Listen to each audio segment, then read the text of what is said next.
Assalamualaikum warahmatullahi wabarakatuh. Agak kareba pemirsa, beragam informasi menarik akan kami hadirkan di seputar Ainis Sulsel dalam 30 menit ke depan. Edisi hari ini di antaranya: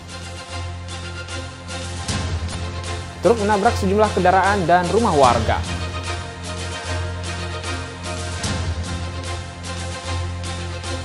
Pelaku balapan liar menabrak seorang wanita.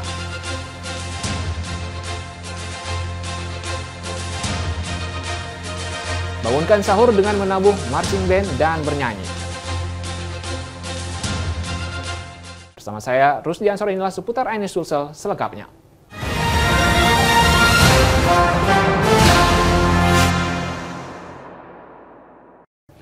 Sebuah truk pengangkut puluhan tabung gas LPG yang melaju kencang di Jalan Poros, Desa Samangki, Kecamatan Simbang, Kabupaten Maros, menabrak minibus dan sepeda motor yang terparkir di pinggir jalan hingga menyeruduk rumah warga.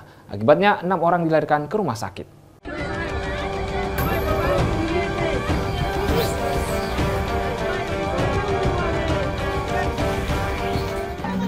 Dari rekaman video amatir terlihat warga di Desa Samangki, Kecamatan Simbang, Kabupaten Maros berupaya mengevakuasi salah seorang anak penumpang minibus yang terjepit di bawah kolong mobil usai kendaraan yang ditumpanginya ditabrak oleh truk pengangkut puluhan tabung gas LPG. Korban yang berhasil dikeluarkan terlihat dalam kondisi berdarah di bagian kepala beserta sang ayah yang juga diketahui merupakan sopir minibus mengalami pendarahan di bagian kepala.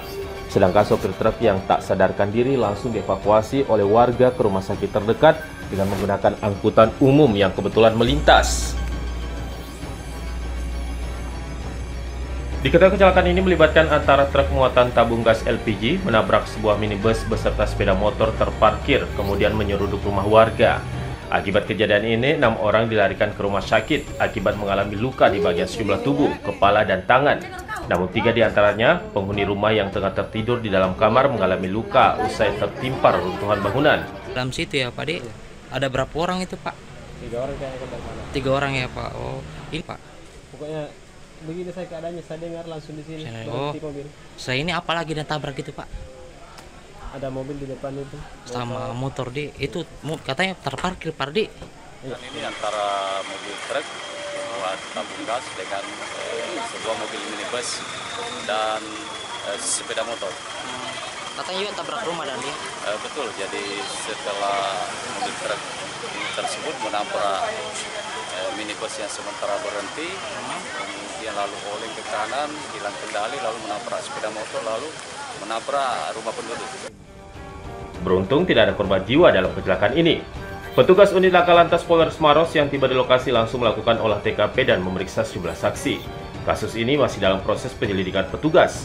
Kecelakaan ini menjadi peringatan bagi kita semua untuk selalu berhati-hati dan waspada saat mengemudi. Dari Kabupaten Maros, Wahyu Ruslan Ainis melaporkan.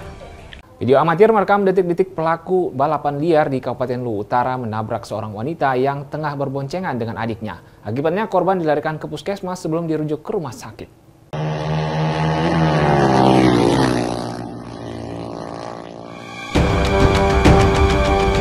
Seperti inilah video amatir yang merekam seorang pelaku balapan liar yang menabrak seorang kakak beradik hingga terpental. Balapan liar ini membuat 3 orang terluka dan 2 korban berasal dari pengguna jalan yang berboncengan, sementara 1 korban lainnya merupakan joki balapan liar.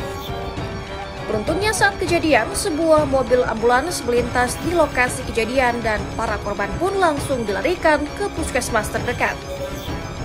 2 dari 3 korban terpaksa dirujuk ke rumah sakit karena mengalami luka yang cukup serius.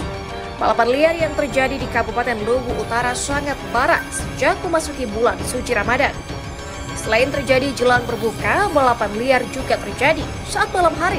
Kondisi ini menimbulkan keresahan bagi warga. Liar di Desa Mukti Jaya dan berada di Kecamatan Luwu Selatan, Kabupaten Luwu Utara. Korbannya ada 3. Yang pertama itu laki-laki berusia 15 tahun, ini joki, salah satu joki balap liar. Kemudian yang kedua ini adalah warga yang melintas di tempat aksi balap liar tersebut. Kemudian 3 korban tersebut dibawa ke puskesmas, lalu 2 korban kami rujuk langsung ke rumah sakit terdekat guna mendapatkan penanganan yang lebih intensif, dan 1 korban kami tangani langsung di puskesmas. Kurangnya ketegasan dari aparat penegak hukum diduga menjadi pemicu menjamurnya balapan liar di daerah itu. Dari Kabupaten Luwu Utara, Nasruddin Rubak, iNews melaporkan. Dua pendaki wanita yang tewas di Puncak Jaya akan diterbangkan ke Jakarta. Keduanya yang bersahabat sejak SMP ini tewas diduga karena hipotermia atau kedinginan saat hendak turun dari puncak Gunung Kartens.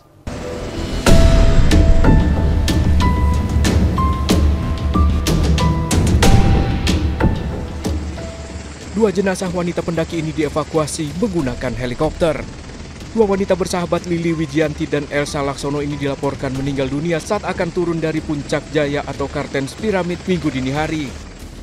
Korban yang merupakan alumni SMA Dempo Malang tahun 1984 lalu meninggal dunia diduga karena terserang hipotermia atau kedinginan.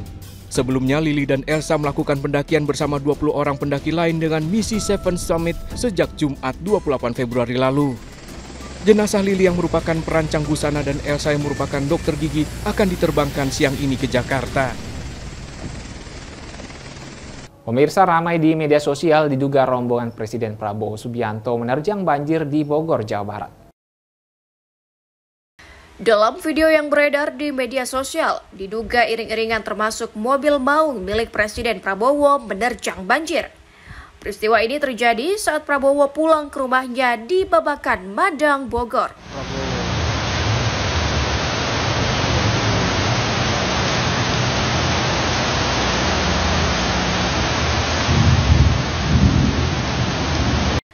Iring-iringan harus melewati banjir di Desa Cijayanti, Jumat 28 Februari 2025.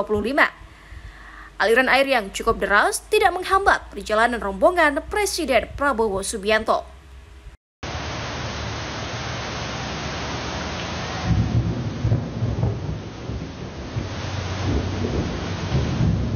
Bupati Goa Siti Husnia Talendra mengajak seluruh elemen masyarakat untuk bersatu dalam membangun Goa yang lebih maju dan sejahtera. Hal ini disampaikan dalam sidang paripurna DPRD Kabupaten Goa di ruang rapat paripurna DPRD Kabupaten Goa.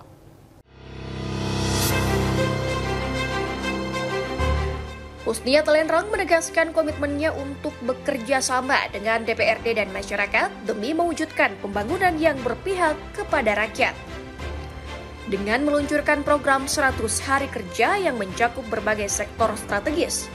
Program ini meliputi peningkatan kebersihan lingkungan, penyediaan pendidikan berkualitas, layanan kesehatan yang lebih baik, pemberdayaan ekonomi rakyat, hingga peningkatan keamanan wilayah. Kabupaten Goa akan selaras dengan program strategis pemerintah Provinsi Sulawesi Selatan serta kebijakan nasional, khususnya Asta Cita. 100 hari kerja pertama, tadi kami sudah sampaikan di rapat paripurna bahwa kami akan melaksanakan yang namanya Goa Cerdas atau Goa Carade. Goa Carade itu diberikan kepada seluruh anak sekolah untuk mengawali belajar mereka dengan membaca Quran. Kemudian kedua, pastinya sekolah-sekolah yang tidak layak sanitasi atau toiletnya, WC-nya itu kita akan perbaiki. Kemudian ada yang namanya Goa Bersih, karena Sungguh Minasa ini adalah sentra bagi seluruh masyarakat Kabupaten Goa.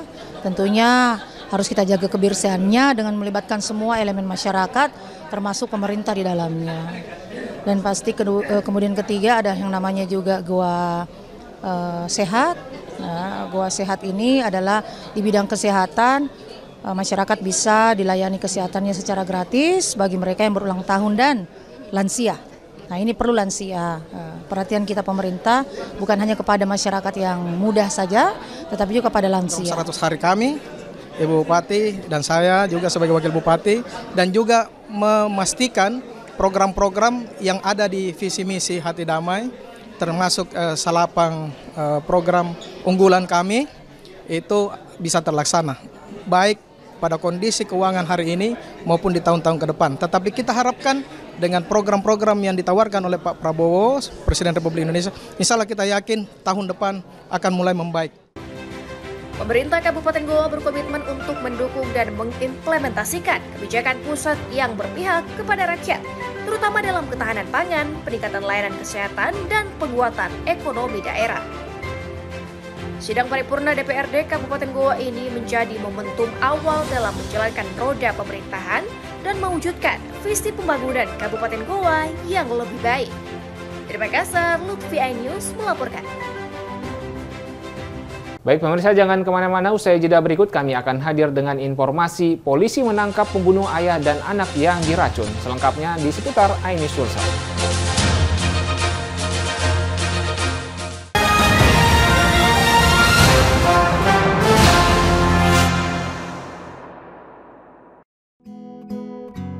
Terkadang hidup terasa berat, tak mengerti akan hidup ini. Namun di balik semua cobaan, Tuhan masih pedulikanmu. Kuatlah hatimu, hadapi masalah. Tegarkan langkahmu, hadapi semua.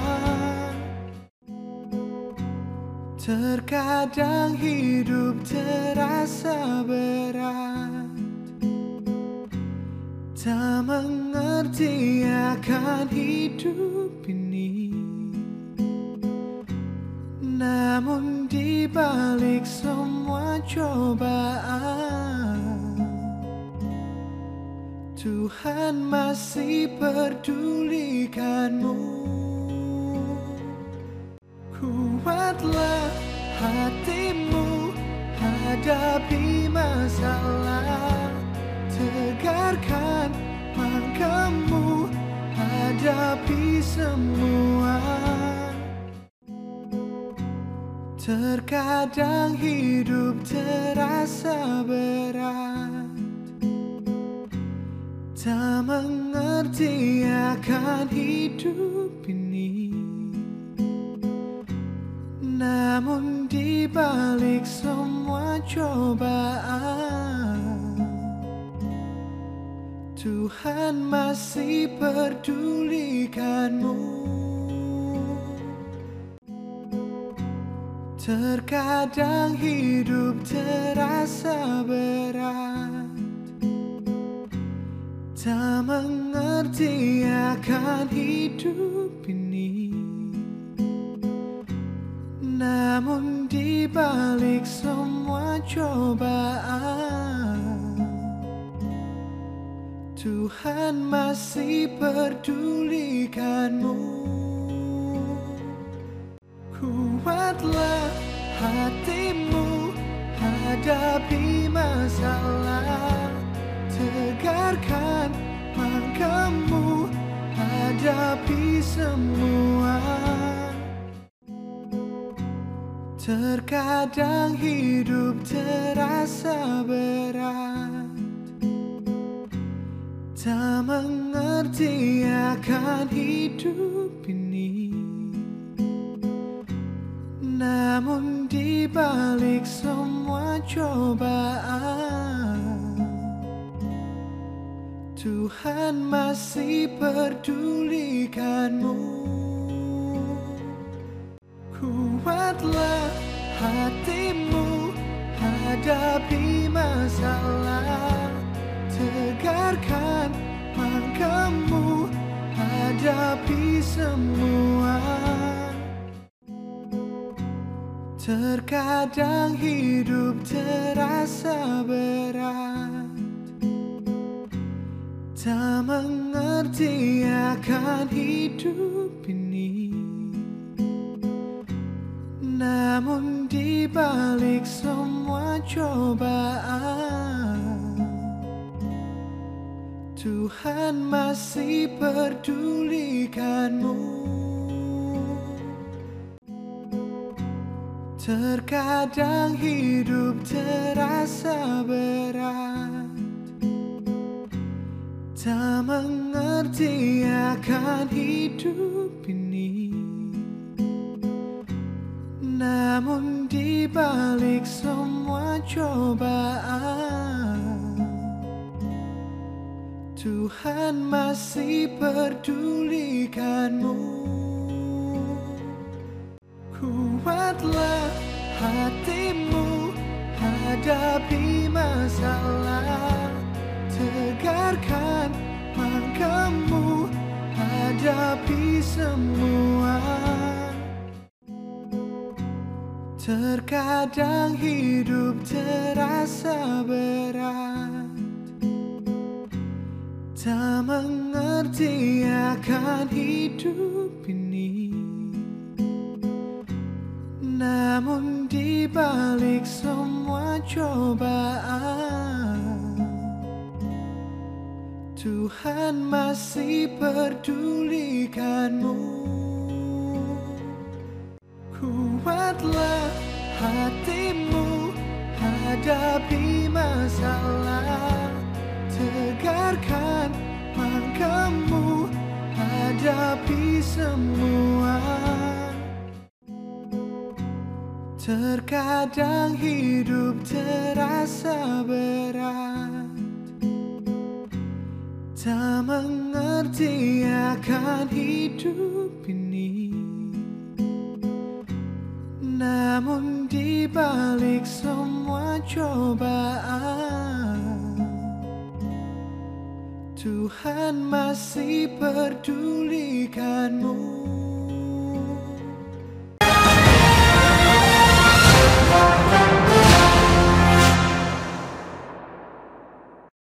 Terima kasih Anda masih bersama kami di seputar AINI Sulsel. Setelah dinyatakan pilot, PT Sritex memecat ribuan karyawannya. Meski demikian, para karyawan yang terkena PHK mendapat pesangon dan tunjangan hari raya.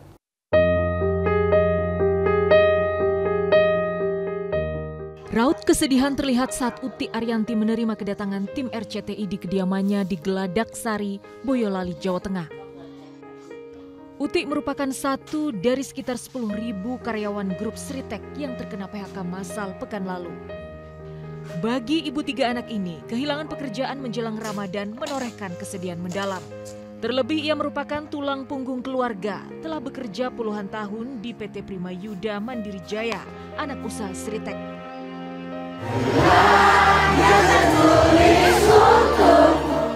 Kenyataan pahit harus diterima lebih dari 10.000 karyawan Sritex di Sukoharjo, Jawa Tengah. Tepat memasuki Ramadan, mereka di PHK secara massal. Momen sedih perpisahan terekam saat 2 bos Sritex duduk di tengah ribuan karyawan. Sritex yang pernah berjaya sebagai perusahaan tekstil terbesar di Asia Tenggara harus gulung tikar. Sejak berembus kabar adanya PHK massal, para karyawan telah mengemasi barang pribadi. Beberapa karyawan juga mengucap perpisahan sekaligus saling menguatkan. Para karyawan berharap hak uang jaminan kehilangan pekerjaan dari BPJS Ketenagakerjaan segera cair. Juga ada solusi lapangan pekerjaan baru bagi mereka. Tim kontributor iNews melaporkan.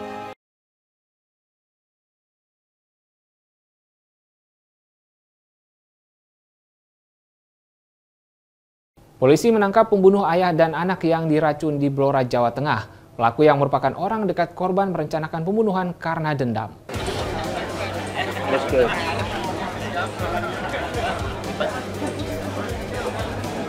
Suasana makam Dukuh Wangit, Desa Sambunganyar, Kecamatan Ngawen, Kabupaten Blora, Jawa Tengah tampak ramai penduduk. Petugas kepolisian juga tampak berjaga di lokasi makam tersebut. Petugas juga memasang polisi lain di seputar makam. Diketahui makam tersebut adalah makam 2 korban yakni ayah dan anak yang meninggal akibat meminum air mineral bercampur zat tertentu. Kasat Reskrim Polres Blora AKP Selamat mengungkapkan kedua korban tersebut diduga menjadi korban pembunuhan berencana yang dilakukan oleh kerabatnya sendiri. Sebelumnya Kapolres mengatakan bahwa anggotanya telah menangkap diduga pelaku pembunuhan di Bandara Samarinda. Satreskrim Polres Blora berkolaborasi dengan jajaran Ditreskrimum Polda Kalimantan Timur dengan dari pihak Bandara Samarinda telah mengamankan pelaku di kota Samarinda, Kalimantan Timur, dan saat ini anggota kami perjalanan menuju ke Blora dan nanti sambil menunggu penyidikan lebih lanjut. untuk memastikan kedua korban meminum air mineral yang bercampur zat tertentu atau mengandung racun. Satreskrim Polres Blora bersama Bidokes Polda Jawa Tengah membongkar kedua makam tersebut untuk dilakukan otopsi. Dari Blora, Jawa Tengah, Heri Purnomo, iNews melaporkan. Kebakaran melanda satu unit truk pengangkut sepeda motor di Jalan Lintas Sumatera, Labuhan Batu Selatan. Akibatnya 46 sepeda motor baru yang diangkut dari Jakarta hangus dengan kerugian ditaksir mencapai 2 miliar rupiah.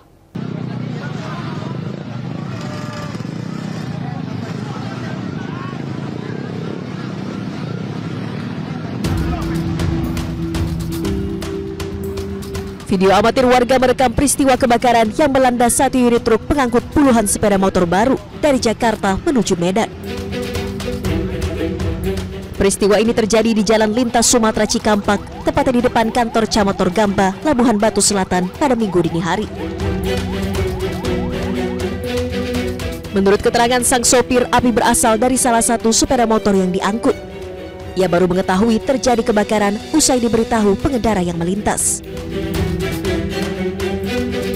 Akibat kebakaran, seluruh unit sepeda motor yang diangkut berjumlah 46 hangus. Ada yang ngasih tahu. Tengok api berapa kan udah menyala. Turun berhenti, kami apain nggak bisa. Yang datang penduduk itu, bang, sana aja bang, depan kantor camat katanya. Sana ada damkar, itu ada tembak kemana, tak kejarkan. Mana kebakaran ini satu unit truk membawa 46 unit sepeda motor roda 2 yang masih baru, awalnya berangkat dari Jakarta mau dibawa ke Medan. Ya, kami masih dalam penyelidikan apa penyebab terjadinya kebakaran tersebut.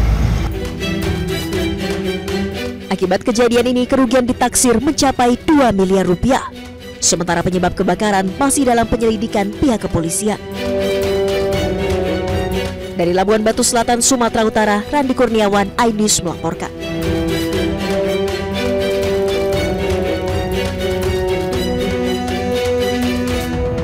Kelompok pemuda di Kelurahan Cilangkap, Kota Depok, Jawa Barat punya cara unik membangunkan warga untuk melaksanakan sahur. Para pemuda tersebut berkeliling kampung sambil menabuh marching band dan bernyanyi.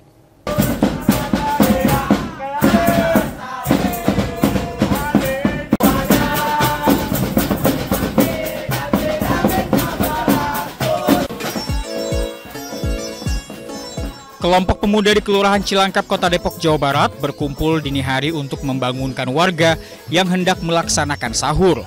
Sambil membawa peralatan marching band, mereka berkeliling kampung dan bernyanyi menggunakan pengeras suara.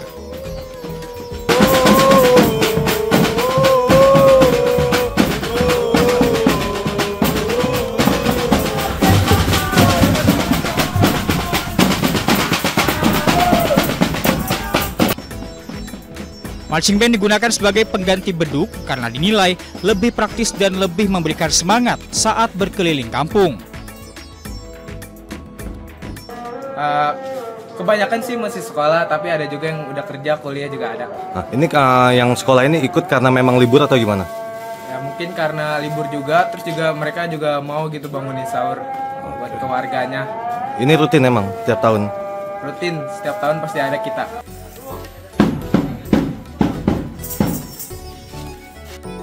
Membangunkan warga untuk sahur dengan marching band akan terus dilakukan sepanjang bulan Ramadan.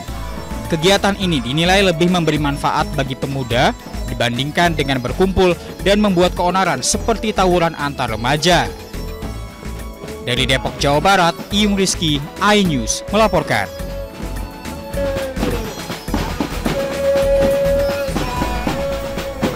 Pemirsa, dalam menyambut Ramadan tak lengkap rasanya kalau belum mengintip apa saja yang akan menjadi tren termasuk fashion busana. Berikut yang bisa menjadi inspirasi Anda untuk dikenakan di bulan suci dan hari raya tahun ini.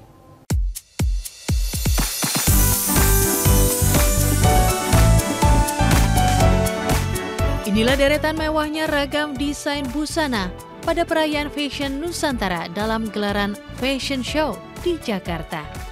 Warna-warna berani mendominasi fashion show dalam menyambut bulan Ramadan yang tinggal menghitung hari. Ya, Zaloraya 2025 hadir untuk merayakan Ramadan bersama sederet desainer ternama Nusantara. Mengusung model yang long lasting atau tak lekang oleh zaman, Itang Yunas, salah satu desainer yang berpartisipasi terus berinovasi. Jika tahun sebelumnya warna pastel mendominasi tren, kali ini warna hitam dipadu-padankan dengan warna-warna non-elegan. Tak hanya untuk Ramadan, model yang ditampilkan juga bisa dipakai timeless atau di segala suasana untuk menjangkau dan menarik perhatian kalangan muda. Begitu banyak anak muda yang sekarang conscious terhadap agamanya ya, misalnya mereka udah mulai berhijab, mereka udah mulai merasakan sesuatu yang harus bertutup. Nah, kita harus ngambil sesuatu tema itu. Fashion show ini digelar sebagai bentuk kontribusi dan apresiasi terhadap industri fashion lokal serta wadah ekspresi bagi para desainer tanah air. Kita mau mengembangkan terus produk-produk fashion yang ada di Indonesia, dan inilah salah satu bentuk komitmen atau support kita untuk produk-produk fashion atau desainer-desainer yang ada di Indonesia. Jadi, tunggu apa lagi? Semoga ini bisa menjadi inspirasi Anda untuk tampil stylish di hari spesial nanti ya. Dari Jakarta, Stefan Patinama melaporkan. Informasi tadi menutup jumpa kita di seputar ANS Sulsel hari ini. Saya Rusdi Ansor pamit undur diri. Selamat beraktivitas. Salam kita. Assalamualaikum warahmatullahi wabarakatuh.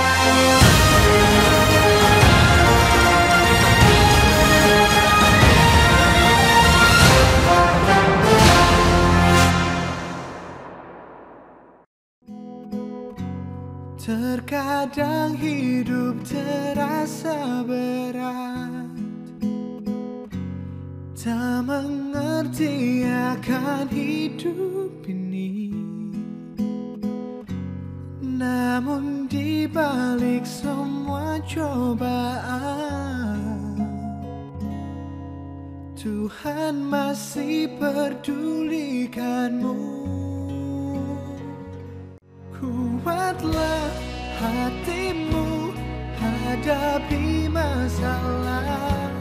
Tegarkan langkahmu, hadapi semua. Terkadang hidup terasa berat, tak mengerti akan hidup ini. Namun di balik semua cobaan,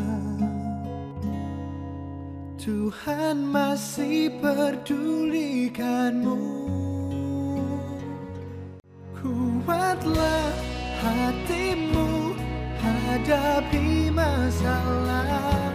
Tegarkan langkahmu, hadapi semua. Terkadang hidup terasa berat, tak mengerti akan hidup ini. Namun di balik semua cobaan, Tuhan masih pedulikanmu. Terkadang hidup terasa berat, tak mengerti akan hidup ini. Namun di balik semua cobaan, Tuhan masih pedulikanmu. Kuatlah hatimu, hadapi masalah. Tegarkan langkahmu, hadapi semua. Terkadang hidup terasa berat, tak mengerti akan hidup ini.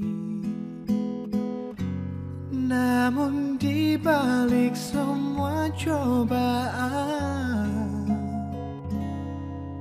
Tuhan masih pedulikanmu.